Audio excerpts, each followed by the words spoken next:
சிவபெருமானையே நடுங்க வைத்த அசுரன் யாருன்று தெரியுமா? வாங்க தெரிஞ்சுக்கலாம். அதுக்கு முன்னாடி உங்களுக்கு சிவபெருமான பிடிச்சா நம்ம சேனலை சப்ஸ்கிரைப் பண்ணிட்டு, ஓம் நம சிவாய அப்படின்னு கமெண்ட் பண்ணுங்க. மிருகாசுரன் சிவபெருமானை நோக்கி தவம் இருந்தார். சிவபெருமானும் அவரது தவத்தில் மனமுருகி மிருகாசுரனுக்கு காட்சியளித்து என்ன வரம் வேண்டும் என்று கேட்டதற்கு மிருகாசுரன் தான் யாரை தொட்டாலும் அவர் பஸ்மமாகிவிட வேண்டும் என்னும் வரத்தை கேட்டார். சிவபெருமான் தான் தன் பக்தர்கள் மனமுருகி என்ன வரம் கேட்டாலும் அப்படியே கொடுத்து விடுவாரே.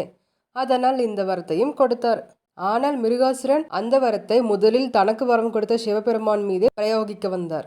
சிவபெருமான் பயந்து ஓடினார். இதையெல்லாம் கண்ட மகாவிஷ்ணுவும் ஒரு திட்டம் தீட்டி மோகினி அவதாரத்தில் மிருகாசுரன் முன் போய் நின்றார். மோகினியின் அழகில் மயங்கிய மிருகாசுரனும் மோகினியை கரம் பிடிக்க கேட்டான். ஆனால் மோகினியோ தன்னை போலவே நடனமாட வேண்டும் என்று கூறினார். மோகினியின் மயக்கத்தில் இருந்த மிருகாசுரனும் அவரை போலவே நாட்டியமாடத் தொடங்கினான்.